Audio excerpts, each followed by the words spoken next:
Hi and welcome to the handover video for the i10. This is the premium SE top spec model, so obviously it comes with two keys, which you've got the remote central lock-in, or it's keyless as well, so you can just use the buttons on the door handles. So the moment the car is locked, I've got the key in my pocket. If I press that, it will unlock the car.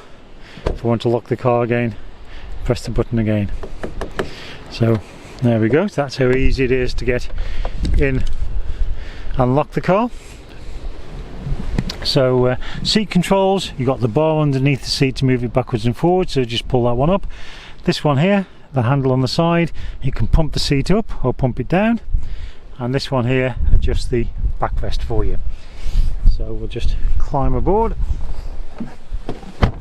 Now, as I've already mentioned, this car has got keyless entry. It's also got keyless start, so as long as you're in park, foot on foot brake, press the button and the car will start up for you.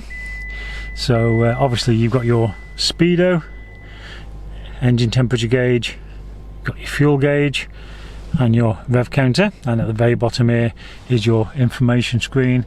That'll tell you how many miles of fuel you got in the tank, that sort of information like that. So as you can see, showing we've got 222 miles of fuel in the tank, which obviously is quite nice. So in your driver's armrest, you've got controls for all the electric windows. This here is the power cut-off switch, which will stop power to the rear windows. So you've got young children in there, you can press that down so it's flush, and that kills the power to the rear windows to stop them playing with it. Central locking, your central locking button is here, so when you start to drive away, the car will automatically lock itself. When you turn the car off, it will automatically unlock itself, but obviously if you need to open or lock the doors at any other time, you use that central locking button here. Forward of that, you got your controls for your electric mirrors, left or right, and that's a touchpad you use to adjust it. On your dashboard, you've got your headlight levels. Normal setting is 0, so only if you've got anything really heavy in the boot that you need to adjust that. This plus and minus, all that does is adjust the illumination level of your dashboard so you can get it right for nighttime driving. This button here, great in the winter. Heated steering wheel, fantastic. This one here, a little bit more important, is your stability traction control. That is on by default, a great safety aid. Should be no need for you to turn that off. Now on your steering wheel, your horn is anywhere in the centre. On the two spokes either side, you've got controls for your audio, so you can increase or decrease the volume or mute it. You can go up or down the radio stations. Okay. Now your information screen, which is that one in the bottom there. Okay.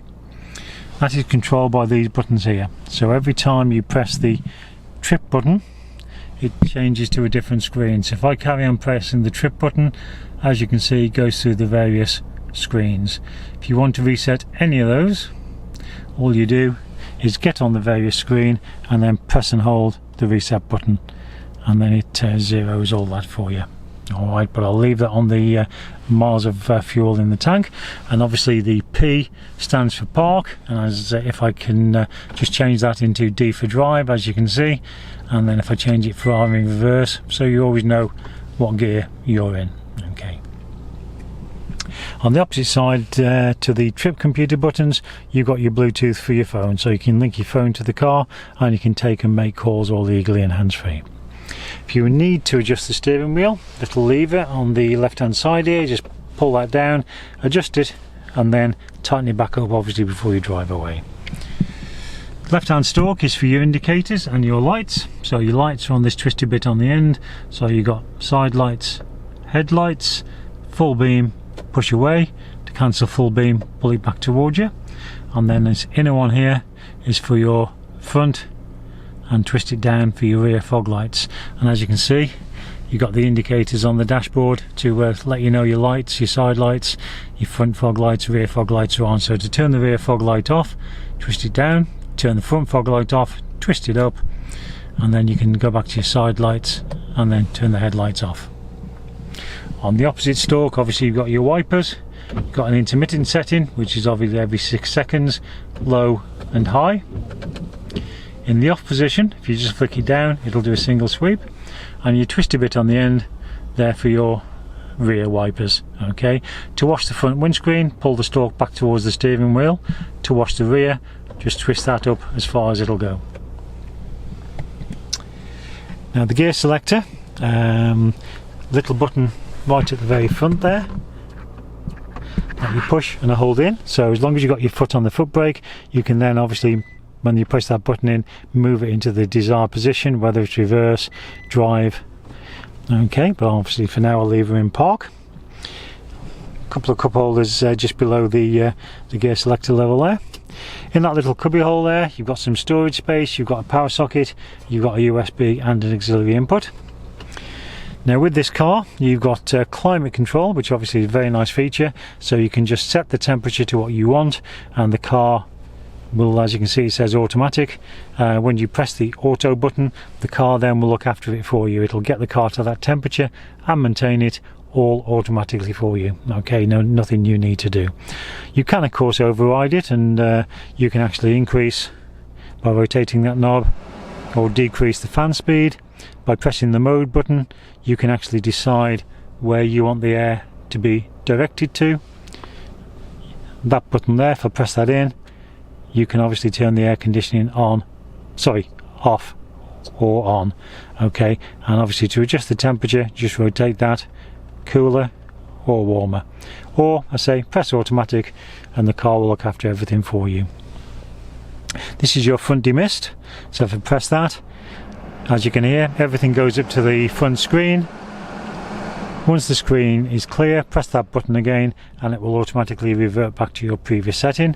That is your heated rear screen button, and then below that you've got the controls for the driver's seat, which is high, medium, low, and on this side you've got the passenger seat, which is exactly the same. Nice feature. Now with the Premium SE, you've got your satellite navigation as well, so to set a destination, nice and straightforward. So if we go to navigation and then addresses, and as you can see, it's full postcode.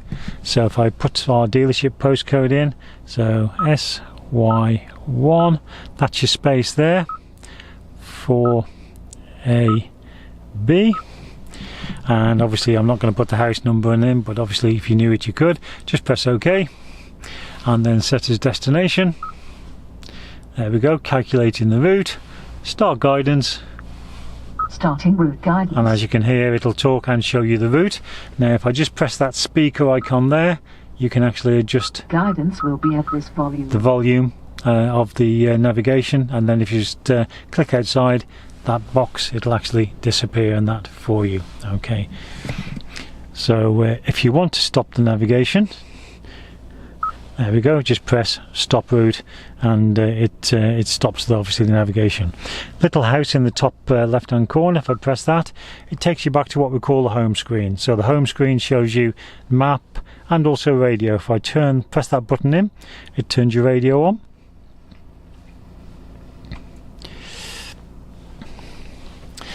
Okay, at the moment, as you can see, it's on radio 1. So we'll turn it to radio 2. There we go. A little bit. And if you want that full screen, press in the box, and it will expand that to full screen. So it just shows you all the radio. Okay. If I press the home button again, it takes you back to the 50/50 screen, and then if I just reduce the volume there, if I press the all menus, which is this one here, this is where you've got your Android Auto and your Apple CarPlay, so you can connect your phone via the USB port, and then if you've got an Apple phone, you press the Apple CarPlay. If you've got an Android phone, you press the Android Auto, and again what that will do, it'll mean you can display your music, your messages and that all on the car screen. So I'll put it back to the normal home screen and that for us. To turn the radio off, just press that in once. To turn the whole system off, press and hold it in for a few seconds and everything closes down. On this model as well, you've got the sunroof. That's controlled by this button here, so you can tilt it up just by pressing it up, and then to close it, just push it forward. To open it, there we go. Oops, just nearly dropped that. So pull it back, and as you can see the sunroof opens nicely. To close it, press that forward again. There we go. And obviously you've got the manual blind that you can close if the rare occasion the sun comes out. In your glove box you've got the locking wheel nut key for the alloy wheels. You've got all your handbook and service book and everything all in there for you.